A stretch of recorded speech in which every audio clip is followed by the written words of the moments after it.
ایک ویڈیو نظر سے گزری مفتی طارق مسعود کی، جس میں انہوں نے تبلیغی جماعت کی بڑی تعریف کی تھی۔ سوال یہ ہے کہ جماعت اسلامی، دعوت اسلامی، تنظیم اسلامی اور دوسری جماعتیں کیا وہ تبلیغ نہیں کر رہی ہیں؟ کہ پھر اس جماعت کا نام تبلیغی جماعت کیوں ہے؟ کس کو دھوکہ دینے کے لیے یہ نام رکھا گیا ہے؟ کس بات کی تبلیغ ہو رہی ہے؟ ذرا اس بات کو آپ سمجھیں۔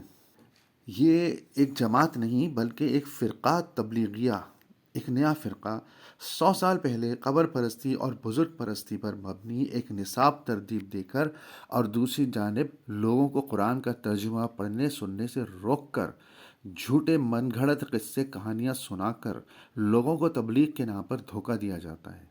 کیا جواز ہے کہ اللہ کے گھر میں، مسجد میں اللہ کی کتاب قرآن کا صرف ترجمہ بھی پڑھ کر نہیں سنایا جاتا بلکہ خود ساختہ کتاب پڑھوائی جاتی ہے جو کہ کرامات کے نام پر شرک سے لبریز ہے؟ قرآن میں اللہ کا حکم ہے کہ اللہ کی رسی قرآن کو مضبوطی سے تھام لو اور فرقے مت بناؤ، لیکن اس فرقہ تبلیغیہ نے لوگوں کو قرآن سے دور کر کے ایک نیا فرقہ بنا لیا۔ یاد رکھو، ہدایت اللہ کے ہاتھ میں ہے۔ قرآن اللہ کی کتاب ہے، ہدایت سے بھرپور ہے۔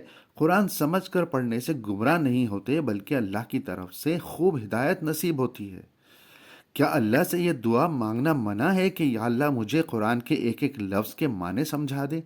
کس نے منع کیا ہے یہ دعا کرنے سے؟ سوچئے ذرا۔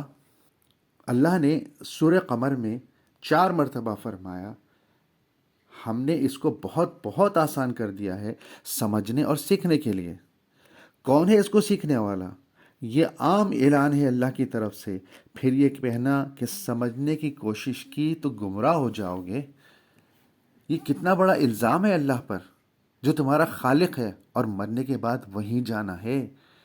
یہ بات بھی قرآن میں ایک سے زیادہ مقامات پر موجود ہے کہ ہم نے ہر مثال سے بات کو سمجھا دیا اور ہر بات کی تفصیل بیان کر دی ہے۔ اور ہر سال سنتے ہیں نماز تراویح میں اس کو، اور کتنی دفعہ سنتے ہیں؟ 20 رکعت تراویح کی اور 2 رکعت فرض نماز عشاء کی۔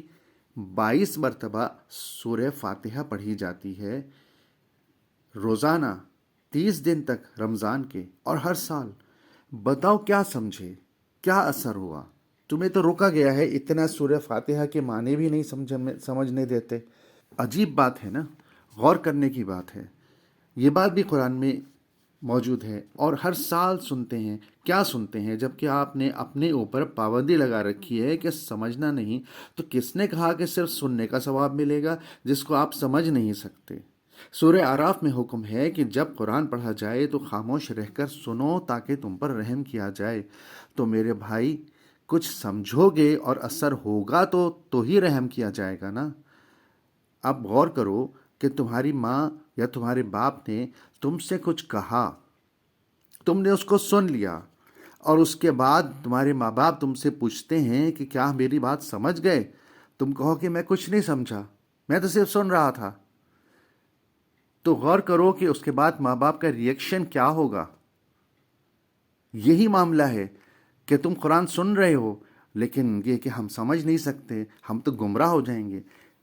یہ بات اور ہے کہ بھئی ہمیں عربی سیکھنا ہے تو ہم سمجھیں گے، تو سیکھنا ہے عربی۔ پھر انگریزی سیکھ سکتے ہیں انجینئر ڈاکٹر بننے کے لیے، بزنس کرنے کے لیے، لیکن عربی نہیں سیکھ سکتے، نہیں سکھائی جاتی، روکا جاتا ہے۔ کیوں کھلے عام عربی کیوں نہیں سکھاتے یہ مولوی جنہوں نے جو ہے وہ باندھ کر کے رکھا ہوا ہے؟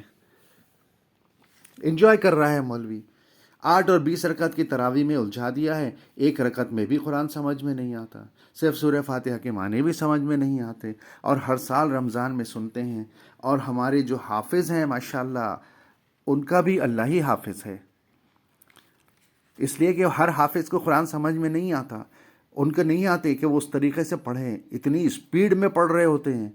اگر کسی کی تھوڑا بہت سمجھ میں بھی آتا ہو تو وہ بھی غور نہیں کر پاتا، کوئی اثر نہیں ہوگا جب اتنی اسپیڈ میں پڑھیں گے۔ بس پڑھ کے گزار دو، ختم کر دو تراویح میں قرآن، یہ بھی کوئی ضروری نہیں ہے۔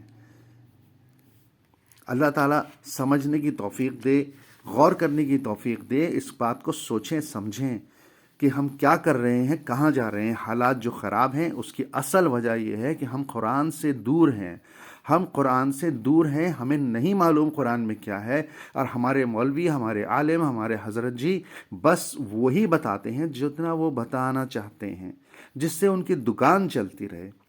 یقین کیجئے کہ آپ جب قرآن سیکھنے لگیں گے، سمجھنے لگیں گے، پڑھیں گے، آپ کا دماغ کھلے گا، آپ کی آنکھیں کھل جائیں گی، اور آپ کے ہاتھ مولوی کی گردن پر ہوں گے. اس وجہ سے مولوی نہیں سیکھنے دیتے آپ کو. اللہ سے ڈریے، اللہ سے ڈریے، اور اللہ کا قرآن پڑھیے، سیکھیے، سمجھیے.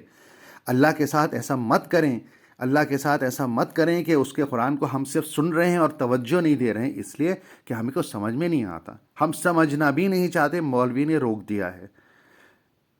خدا را اللہ کا ڈر پیدا کریں، اور اللہ کا ڈر یہی ہے کہ آپ اس کو قرآن کو سمجھیں، اچھی طرح غور کریں. وَمَا عَلَيْنَا إِلَّا الْبَلَاغُ.